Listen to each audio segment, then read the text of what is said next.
su respetado tutor y compañeros. Mi nombre es Carlos Alberto Rodríguez. A continuación voy a explicar tres preguntas de la fase 2 relacionadas con la estructura y función de las proteínas. A continuación, las proteínas. Las proteínas son biomoléculas que contienen básicamente oxígeno, hidrógeno, nitrógeno y carbono. Están formadas por cadenas de aminoácidos que se encuentran enlazados mediante enlaces peptídicos que se pliegan adquiriendo una estructura tridimensional característica de las proteínas que les permite llevar a cabo muchas funciones a nivel biológico. Las proteínas tienen varias funciones. Inicialmente las proteínas están codificadas en el material genético, donde se encuentra específicamente su secuencia de aminoácidos y por ende la función que va a cumplir. Las principales funciones que tienen las proteínas son funciones estructurales, enzimáticas y transportadoras. Las funciones estructurales están, digamos, ligadas al soporte de los tejidos y células, permitiendo el movimiento del cuerpo. Un ejemplo de esto es, por ejemplo, la proteína del colágeno, la proteína de la elastina, que está ligada a tendones y ligamentos. En cuanto a las funciones enzimáticas, tenemos que las proteínas actúan como biocatalizadores en las reacciones químicas que le permiten funciones vitales tales como la digestión, crear nuevas células, etc. En cuanto a las funciones transportadoras, tenemos que las proteínas transportan biomoléculas a través de una membrana biológica permeable. Un ejemplo fiel de esto es, por ejemplo, la hemoglobina, que transporta oxígeno a la sangre. La estructura tridimensional de las proteínas. Inicialmente quiero mencionarles que todas las proteínas poseen una estructura central que consiste en una cadena lineal de aminoácidos.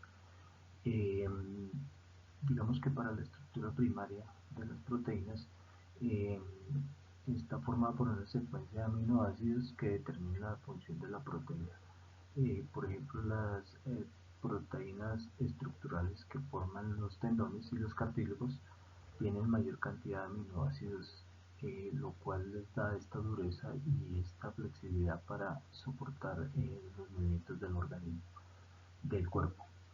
La estructura secundaria la determina el orden en que están enlazados los aminoácidos y la forma en que se pliegan.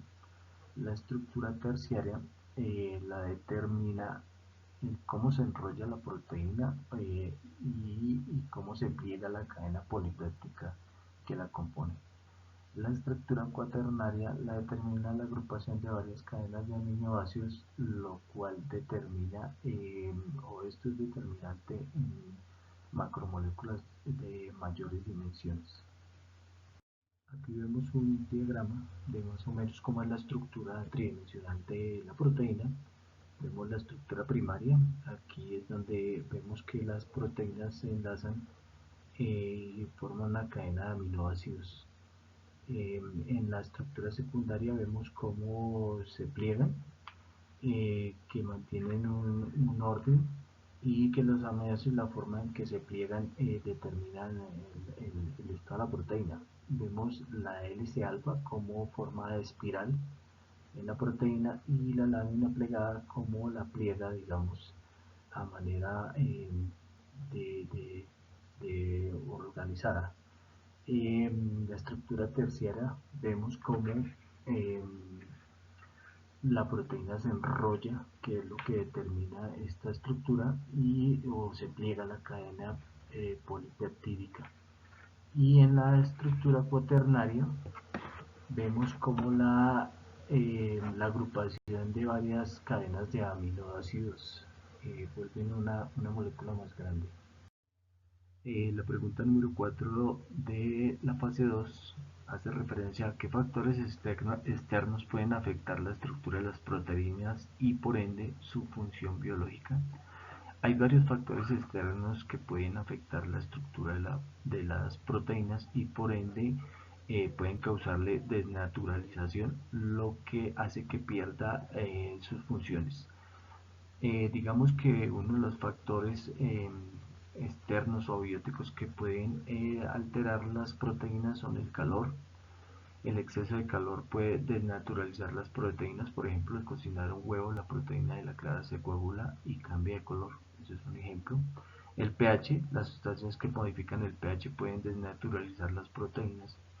La salinidad, la alta salinidad, digamos, en cuanto a estructura edáfica, por ejemplo, en los cultivos de las plantas, pueden alterar la estructura de las proteínas y generar en las plantas unas respuestas a este estrés abiótico. La agitación de las moléculas puede desnaturalizar las proteínas y ciertos agentes químicos pueden también causar esta clase de desnaturalización en las proteínas.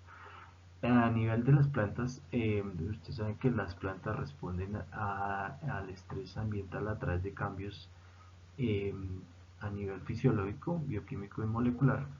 A nivel molecular, las plantas detectan y responden al estrés a través de regulaciones negativas o positivas de genes y de proteínas sensibles al estrés. Por ejemplo, los cambios fenotípicos en las plantas se deben a, digamos, la necesidad de suplir alguna, digamos, emergencias ambientales. Por ejemplo, el estrés.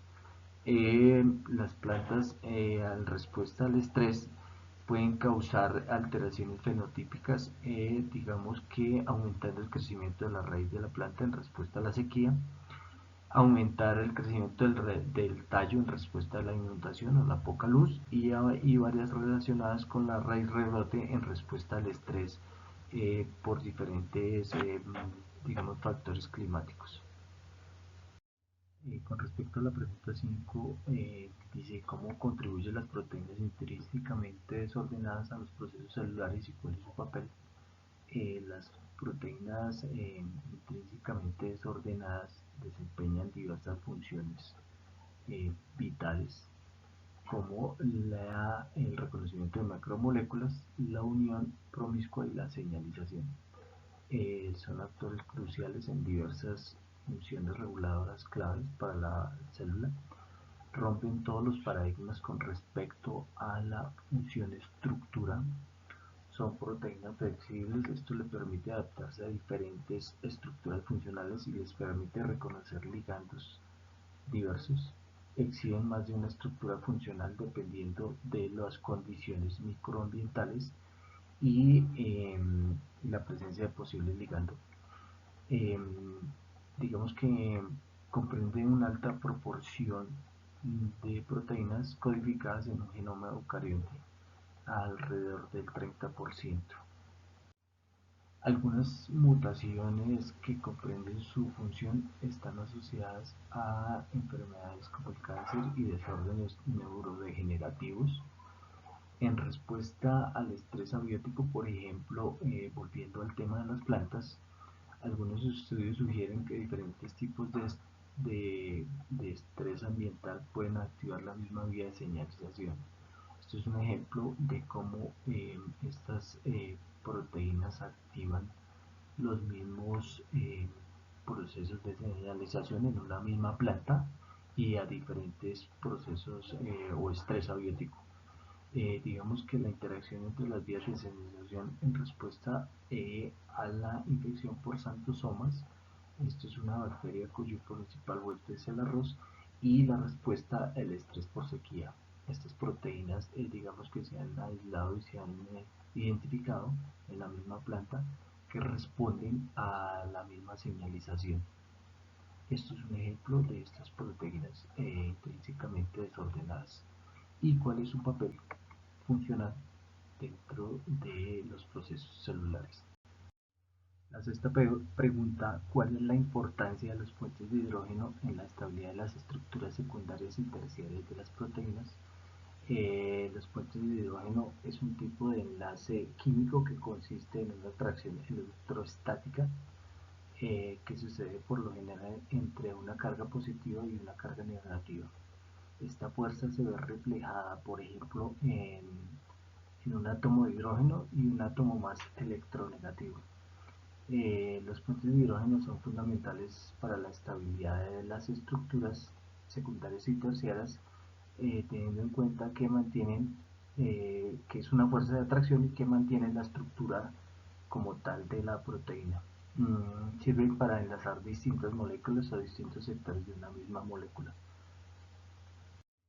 Aquí tenemos unos elementos con los que se produce, de ejemplo, unos elementos con los que se produce un puente de hidrógeno, que son más electronegativos que el hidrógeno. En este caso tenemos el nitrógeno, el oxígeno y el flúor. Y a continuación les quiero mostrar una otra imagen donde vemos claramente cómo es el enlace de este puente de hidrógeno y a qué se refiere. Aquí estamos nuevamente, este es el enlace del puente de hidrógeno. Aquí vemos una molécula de agua, otra molécula de agua y otra molécula de agua unidos por este rayita azul que sería nuestro puente de hidrógeno, que es quien ejerce la fuerza para que estos dos moléculas se atraigan y se mantengan en la estructura de la proteína como tal.